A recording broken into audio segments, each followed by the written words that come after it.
to celebrate Connor's graduation from Fresh Start. Been a long time coming, friend.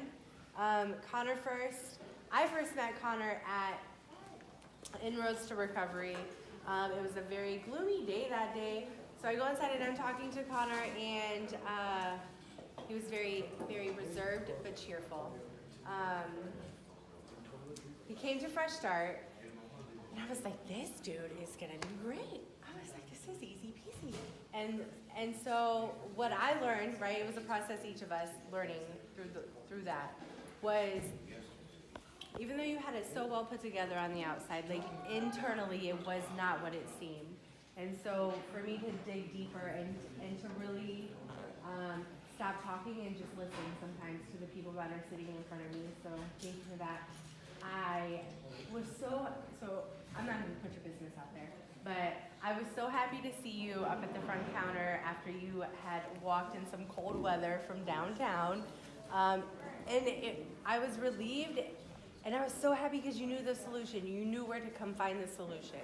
And it just made my whole heart so happy. And we've shared stories about your father and your sister in Germany.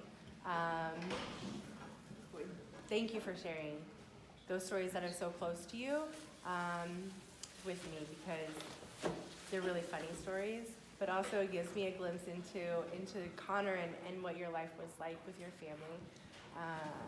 I'm really proud of you. I'm so proud of you. I love that you are able to recognize and have the insight of where you possibly fell short before, and you kind of get to bring that into your awareness and make sure it doesn't happen again. But if it does happen, you know where the solution is. So I'm so very proud of you. Thank you so much for being a friend. And when I give you your stuff, I have a card for you. So, yeah.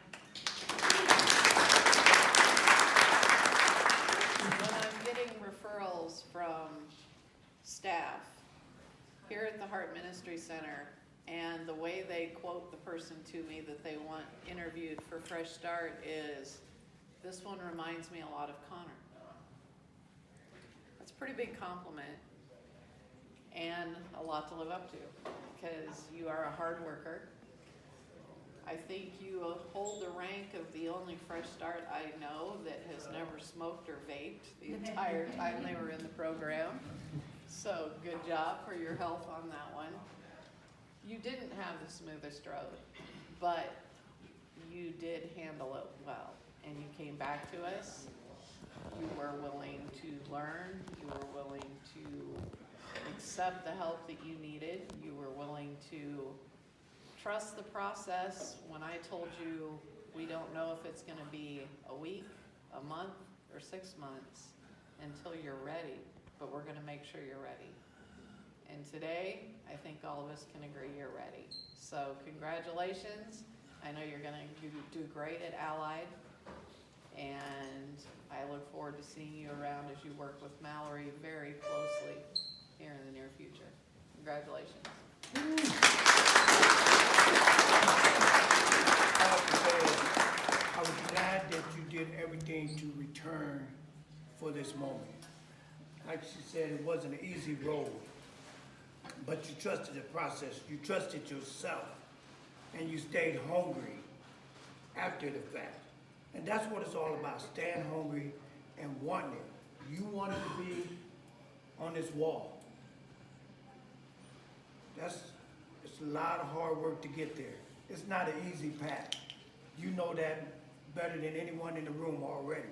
It was not easy, but I'm glad that you stuck with it, trust the process, did it one day at a time, and like Jimmy said, never give up. So thank you for being a part of and proving that even during hard times you can come back and still have an opportunity to graduate. Congratulations, and I hope you have a wonderful life. But don't forget about your family here, because we're always here for you. That's right. All right? Thank you.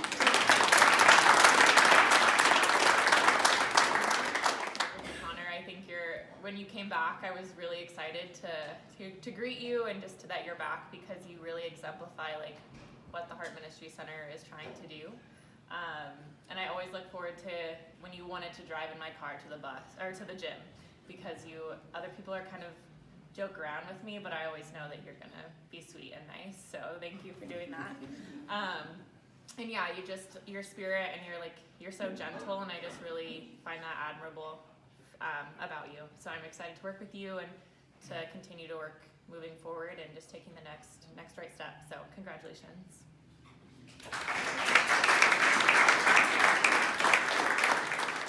Connor McGinnis.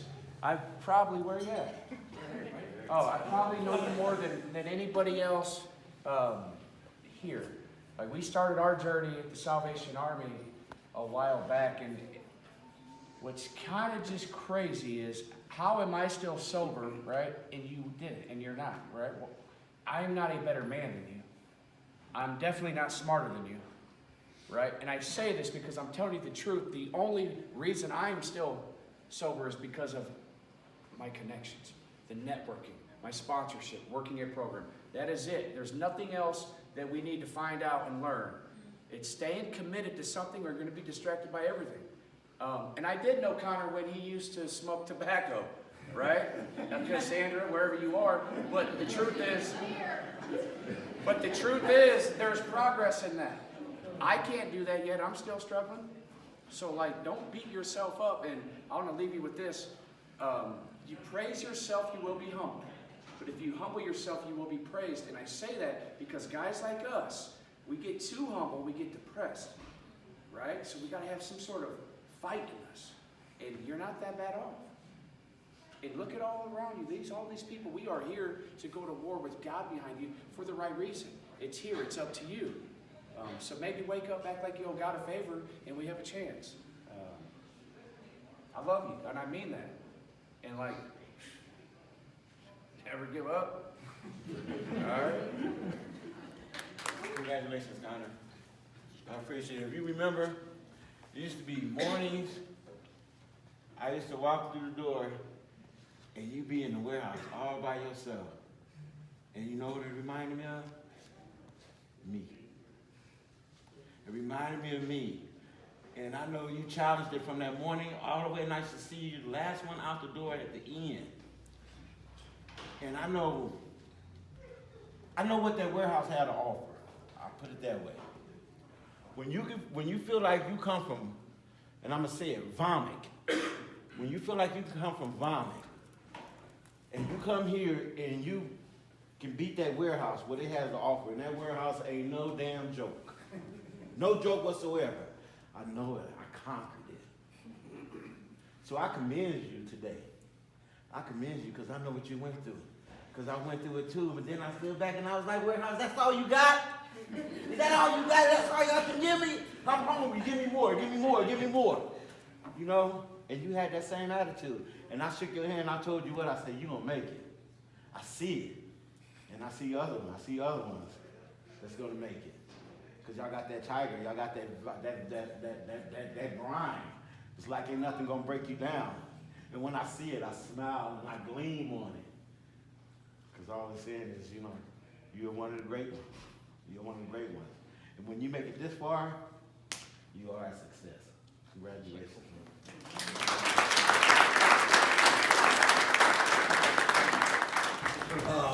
You know, I think about you and I think about our secrets keep us sick. And I think to be kind to everyone you meet, for not so unlike you, they too go through some great battle. And I think about how I'm so selfish and self-centered that I forget to think about others a lot of times. And I was sad after you left the last time, and I said to myself, did I miss something? You know, he was always in such a good mood, and he'd come and give me a hug, and he'd tell me hi, and you always made me feel so good. And as I've been to some funerals recently, and in general, contemplate my life, how you make people feel, I don't know if there's any greater gift that you could give to somebody. And you're just someone who makes everyone feel good, and you don't say much, but you add too. You're not a taker. And then when you're not here, people notice it, you know. And you were here one day and you weren't. And I think a lot of people like me were like, that guy, I thought he would have made it. And then today when I was thinking about you, I was thinking that God rewards a trier. You know, I think I can, I know I can. And it's been my experience. I remember being kicked out of college and going back to it because my dad said, if you're gonna leave that place, you're gonna leave on your terms. And it took a lot of courage just to show back up. So the fact that you didn't make it and failed, you came up short, but then you showed back up. I just got a ton of respect for you. And then I hope whatever you got going on, that you talk about it, right? Community is one of our core values, and we're all stewards on the heart-shaped wheel that is our mission. And I'm not one to talk about stuff because I never want to inconvenience somebody or hurt their feelings or make them feel like I'm a burden, you know, and I just struggle with that. I've learned at this place to ask for help is one of the greatest strengths there is. And I never had that strength because I didn't have the courage. And then I sponsor a guy and he died a week ago. And he got 90 days and he was doing so good. And I think about someone building their life around recovery and how nothing could change, but everything changed. And they're you. And then if and when you go back out or leave again, you might die. You know, it's jails, institutions, death. Cunning, baffling, powerful. So there's such a fine line between being the guy graduating that we're celebrating to the guy whose wake we're going to. So today is your day, and that's something else, man. I never completed anything in my life. I was a great starter, but I never closed. And today, you did it. So congratulations. People who are grateful, stay in recovery. People who are proud of their recovery, relapse. So I hope you're grateful as demonstrated by action. You continue to get up, suit up, and show up. I know it's not going to be at the Heart Ministry Center, and we will miss you. And wherever you go, they're going to be really lucky to have you. So congratulations. When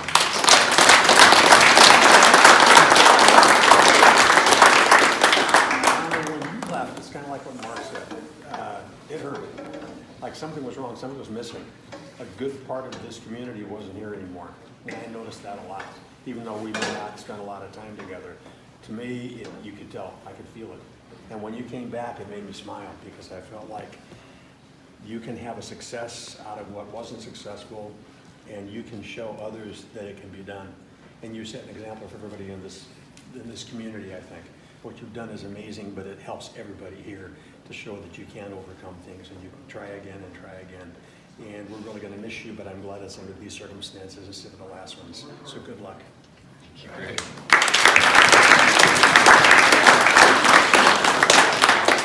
So when you first were here, I was working downstairs in the pantry, and so I got to interact with you a lot.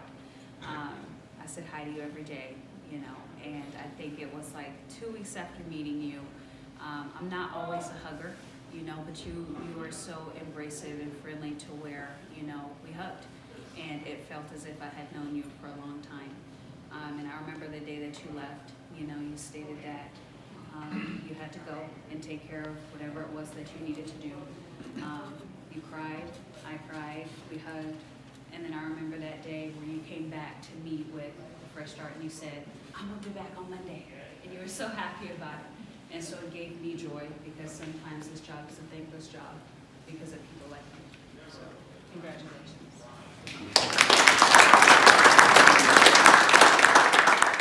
When I was volunteering, I always wanted to come because of you, Connor, because of your hard work.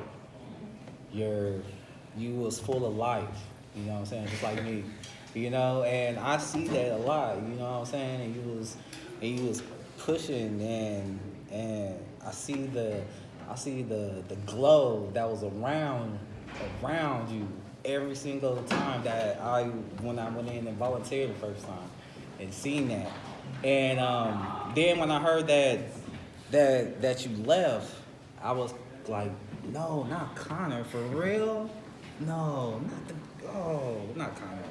Not God chosen one. But it was so sad that when you left, it dawned me too. And it dawned everybody, you know what I'm saying? Because I thought that, you know, first time you would be on that wall. But now, you went through the storm, you went through everything that you did, triumph, the tribulations, the hard work from your heart and everybody up in here. I'm proud of you, man, and can't say that enough, man. I'm really proud of you, Connor. Oh my gosh, I'm gonna miss you so much, bro.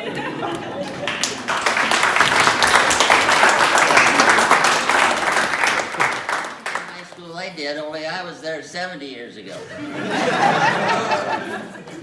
And I knew some of his relatives, but when Connor first came, I thought, man, this guy is really distressed. He seems so sad. I couldn't hardly get him to smile. And then as time went on, his flower began to bloom, and now I see it full bloom, which is really good, Connor. And so I wish you congratulations and best of luck in the future.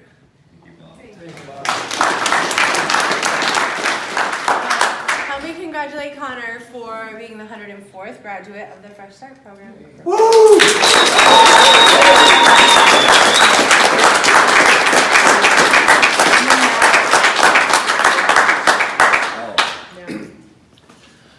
Well, thank you so very much, everybody. I'm just very shy right now because of all the attention. And when I get shy, I always think back to one of my earliest memories. Some of you might have heard this story, some of you may not. But some of my earliest memories are of me in speech therapy because I was so shy and scared of everybody, I just didn't talk. Now, my parents, I imagine, were like, well, he's not deaf. He listens to what we tell him, but he just doesn't want to talk. And I remember the speech therapist putting up a little animal puppet, saying, "Oh, what's this? You know, can you say the animal?" And I said it was I said it was a koala. And I remember walking out of that room with my mother and kicking myself, thinking, that was a panda, stupid. Never mind the fact that I said koala, but, you know, I don't know where I always got such low self-esteem, where I was always so scared of my own shadow, and, you know, I was okay to sort of watch other people. Just, you do you and I'll, you know, tag along, I guess. And because I didn't want the attention. I hated it. And most importantly was, you don't talk about it. You don't talk about when you're scared, when you're angry, and things like that. I was raised in a family of just don't talk about it. That said, I was very fortunate to have a father who every chance he got, he would tell you he loved you. And unfortunately, when I was 21, cancer got him, and got him hard. And after he was gone, it took me a while to realize that I stopped hearing that. And that's when I discovered alcohol, of course, and I had dated a few women in the years since who say things like "I love you," and it was just a word. It was gross, and it was almost like "I love you," and I love spending time with you. You know, it was just stuff like that,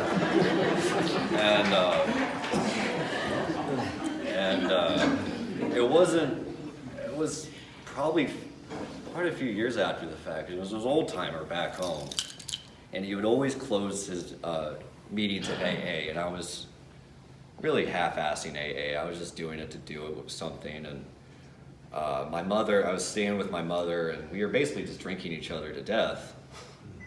And but this old man, he would close every single meeting saying, "My name is blank, and if you haven't heard it today, and you need to hear it every single day, I love you, and God loves you too, whether you like it or not." And you know how they always say stick around after the meeting? I have never left a meeting so fast because I had to go to the bathroom and cry. Because that was the first time since my father that I felt that. And so I'm so grateful for this place and the love that I feel, and am so happy to pass on to others, because why am I so lucky? I love all of you guys.